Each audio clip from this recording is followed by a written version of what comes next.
Hi అండి. Afternoon అయితే ఇంటికి చేరాను. అమ్మ పెట్టిన అన్నం తిన్నాను. అన్నం తిన్న తర్వాత ఇంకా చీర అయితే మొత్తం తడిచిపోయింది తిరిగి. సో, డ్రెస్ అయితే చేంజ్ చేసుకొని, ఇంకొంతమంది పెద్దవాళ్ళనైతే ఆల్రెడీ నేను మొన్న ఒక రోజు విజిట్ చేశాను. ఈ రోజైతే వాళ్ళతో వస్తాను అని చెప్పాను. సో, వాళ్ళు ఏదైతే ఎదురు చూస్తూ ఉండుంటారు నా కోసం. సో, దానికోసం ఆఫ్టర్‌నూన్ నుంచి అయితే వాళ్ళ కోసం అయితే నేను స్టార్ట్ అయ్యాను. సో, వాళ్ళందరి బాధ ఏంటో తెలుసుకుందాం. చూద్దాం. మీరు కూడా వినండి. Let's go. వచ్చిన పింఛనీ మీద ఆధారపడి ఉండడం. ఇప్పుడు నీ ఇల్లు ఎక్కడా?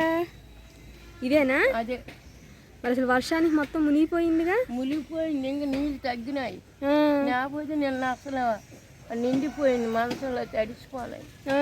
బొచ్చులు అవి కొట్టుకెళ్ళిపోయి. మరి నీకెవరు లేరా మా అమ్మ? ఇంకా లేరు. దా ఇల్లు చూద్దాందా. అసలు ఆ ఇంట్లో మంచిగా ఉన్నప్పుడు ఉండటమే కష్టం. బట్ అసలు వంగి ఉండటానికి లేదు. లోపల మొత్తం నీళ్లు బొచ్చులన్నీ కొట్టుకుపోయినాయి. ఆవిడ ఉండటానికి లేదు. సో 4 రోజుల నుంచి ఆవిడ రోడ్డు మీద కూర్చుని ఉంటున్నారు. పక్కన బస్ షెల్టర్ లాంటిది ఏదో ఉంటే అక్కడైతే పడుకుంటున్నారంట. నాకైతే చాలా బాధ అనిపించింది.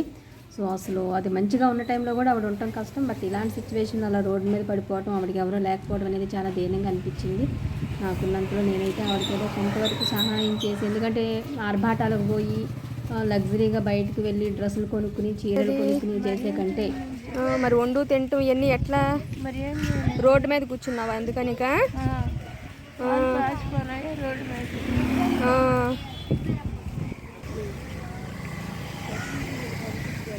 ఇంకో మా అమ్మ ఇదైతే ఉంచు, ఊరికే టిఫిన్ అన్నా ఉన్నా తిను, ఓకేనా? ఆ ఇల్లు అది ఎట్లా ఉంది, ఆ డబ్బులతో చూసుకుని జాగ్రత్తగా ఏదైనా చేస్తూ వస్తా. ఇలాంటి వాళ్ళకి కొంత సహాయం చేస్తే నాకైతే సాటిస్ఫాక్షన్ ఉంటుంది. నా యాటిట్యూడ్ అది. నెక్స్ట్ అలానే ఇంకో మా అమ్మగారి దగ్గరికి అయితే వెళ్ళాను. ఆవిడ కూడా చాలా సఫర్ అవుతారంటే ఇల్లు లేక. చుట్టాల బయట వరండాలో వాళ్ళ ఇంటి దగ్గర అయితే ఆవిడ పడుకుని ఉంటారంట. ఇదే ఇల్లు, ఇక్కడే బడ్డీలోనే అంతా ఇల్లు లేదు. నీకెవరు లేరా? చుట్టాలు అయితే ఉన్నారు. చుట్టాలు ఉన్నారు. తాతయ్య లేడు, కొడుకు చచ్చిపోయి తాతయ్య. ఇప్పుడు ముగ్గేసుకుని ఈ బడ్డీతో ఇక్కడే ఉంటావే? ఇంకా ఎలా పడుకుంటా? ఈ బడ్డీలో మీ అసలు ఏమొస్తుంది? 10 రూపాయలు 20 రూపాయలు కూడా రాదుగా.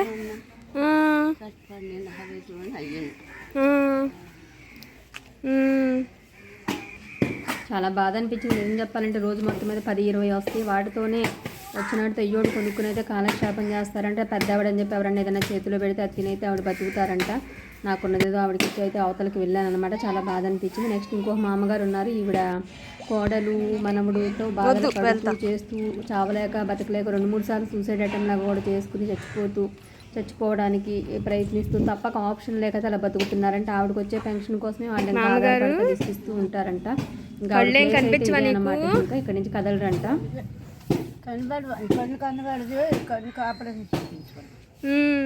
మీరే ఉంటారా? మా కోడలు పొలం పనులు. ఇప్పుడు ఈ వయసులో కూడా ఇంకా చేసుకుంటున్నావు? నువ్వు వెళ్ళవు, వాళ్ళు వెళ్తారు. పెన్షన్ అయినా వస్తున్నాయా? దాని మీదే ఆధారం నువ్వైతే ఎక్కువ. కొడుకులు ఎవరు? సరే మా అమ్మ. ఆవిడకి వచ్చే ఆ కొంచెం పెన్షన్ డబ్బులు కూడా వాళ్ళ ఇంట్లో వాళ్ళు పీకు తినేసేస్తూ ఉంటారంట. ఆవిడని అసలు మినిమం ఒక మనిషిలా కూడా చూడకుండా చాలా బాధ అనిపించింది. నెక్స్ట్ అయితే ఇంకొక పెద్ద ఆవిడ దగ్గరికి అయితే వెళ్ళాను. ఆవిడ ఫుల్ యాక్టివ్గా ఉన్నారు. ఆవిడ అసలు ఫోటోకి పోజులు ఇస్తూ చాలా ఇష్టపడుతూ నన్ను మంచిగా తీయమ్మా, నన్ను బాగా ఇటొచ్చి తీ అటొచ్చి తీ అంటూ మాట్లాడుతున్నారు ఆవిడ. యాక్చువల్గా ఆవిడ నన్ను ఏదో గవర్నమెంట్ అమ్మాయిని అనుకుంటుంది. కాదని చెప్పాను నేను. మామగారు కళ్ళు కనిపిస్తాయా మీకు అసలు? తీశాడు చిత్రవా? మీరు ఒక్కళ్ళు ఉంటారా? ఉంటాయి, 70-80 దాకా, 80 దాకా. అవునా? లేచి నడవగా ఎంతండి? 85. కళ్ళు కనిపిస్తాయండి ఆవిడ? 75. సరే అయితే 75 కాదు మా అమ్మ, అసలు 65 నీకు. మీ అబ్బాయికి గుర్తులేదు, 65 నీకు అసలు. 60 సరేనా? 60 అని చెప్పేసాయి. చేసుకోకూడదా ఈవిడ? మీరే చేస్తారండి అన్నీ? అవునా? ఏం చేయను మామ, ఊరికే చూడటానికి వచ్చా. నేను గవర్నమెంట్ అమ్మాయిని కాదు. నీ పేరేంటి మా అమ్మ? శీలమ్మ.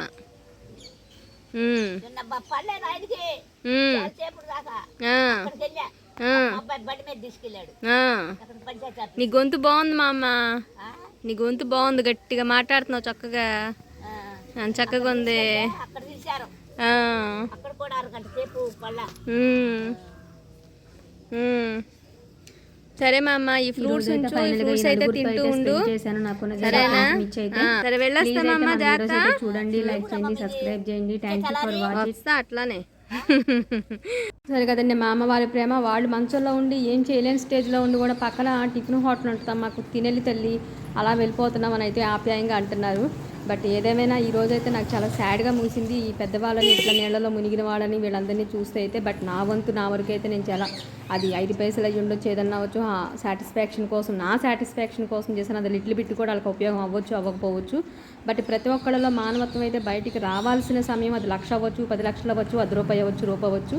ప్లీజ్ అందరూ కూడా కోఆపరేట్ చేయండి వాళ్ళకి.